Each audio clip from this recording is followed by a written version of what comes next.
Today we've got a video of Tiger practicing chipping and pitching before an event last year, so I just wanted to run through this and give you some insights into the variety of shots he's playing, a little bit into how he's playing them, and then obviously just give you an idea of how one of the greatest golfers ever played practices short game before he plays. So this first shot is obviously a very high full swing, kind of like what we call a semi-flop shot now.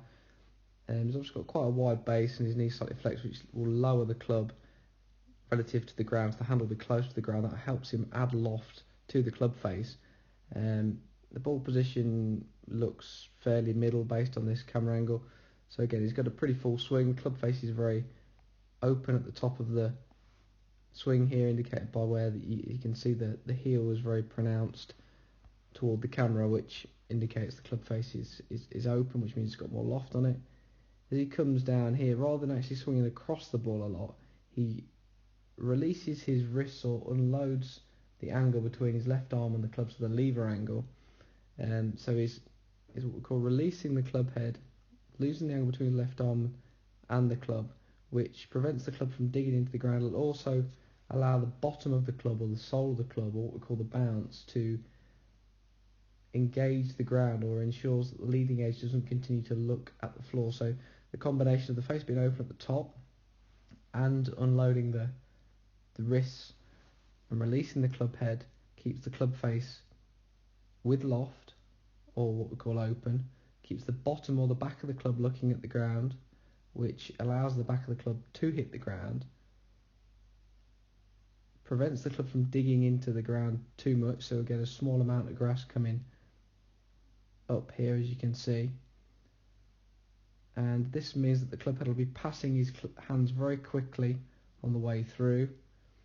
And as he comes into his through thing, you'll see a very tall right side of the body, right leg and right shoulder, which means his right side of the body is extending, which really helps his body complete the swing or get into a follow-through position, not get stuck over the ball, and helps where the low point or where the club's going to hit the ground, ensuring he doesn't hit the ground too far behind the ball.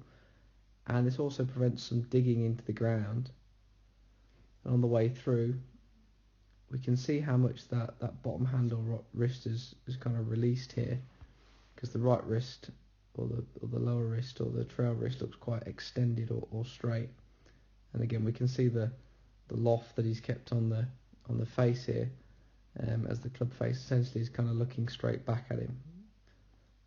So this will give him a high shot that has pretty neutral spin in terms of the spin axis, so the spin will be pretty much straight at him rather than tilted left or right, which you can get more if you swing across it. So the key elements to this shot here are the open club face, the releasing of the wrist to make sure he engages the bounce and keep the back of the club looking at the ground, and then the tall and high right side through the shot, which also prevents the club hitting the ground too early and allows him to achieve a better follow-through position. So that was a high shot. The next one he's going to hit is a very low shot, so the ball's gone back in his stance. The handle or the shaft is going to lean more towards the target, which helps deal off the club face. It'll also encourage the club to hit more downward at the ball, so a sharper angle of attack. So as he takes the backstroke here, backswing here, he's got a very small backswing now. The club face is nowhere near as open. It actually looks like it's pointing more towards the ball, roughly. Very small backswing. As he comes in, we can see the leading edge of the club looking like it's going to hit the ball first or have the most contact with the ground. So this is more what we call a bump and run.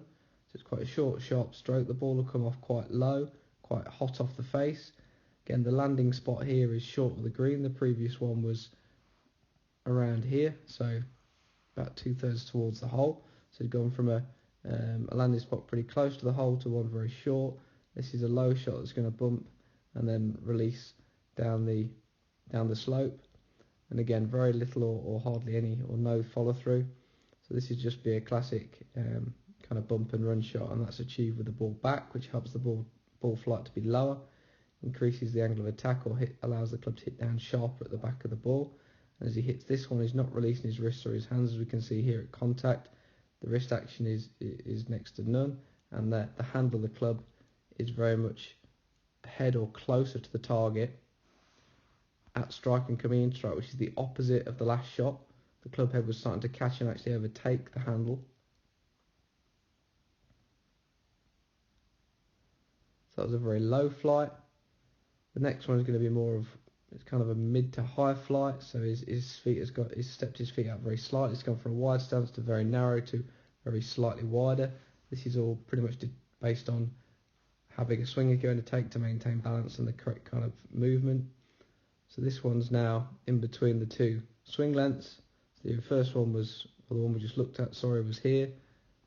The very first shot, which was the longer shot, was much higher. So this one's in between the two. Face is also in between the two. What I call pretty neutral. It's not still closed or looking at the ball like the previous shot, and it's not open as the first shot. This one comes in, again very little wrist action.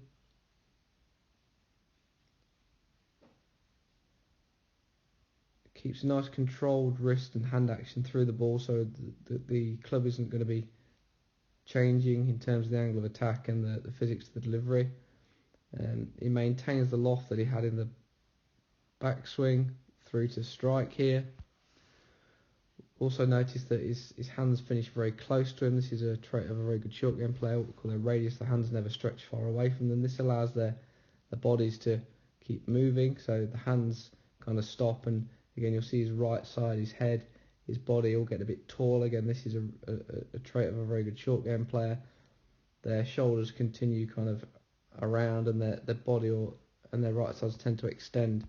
You know what, for players that aren't as good at short game, they tend to, what we call, get stuck over the ball, so the right side look for kind of very low or bent over and too close to the ground at this point, and this stops their body extending. So you have to have some extension, which is where the body's getting taller, as you'll see just here, through all golf shots and short game shots.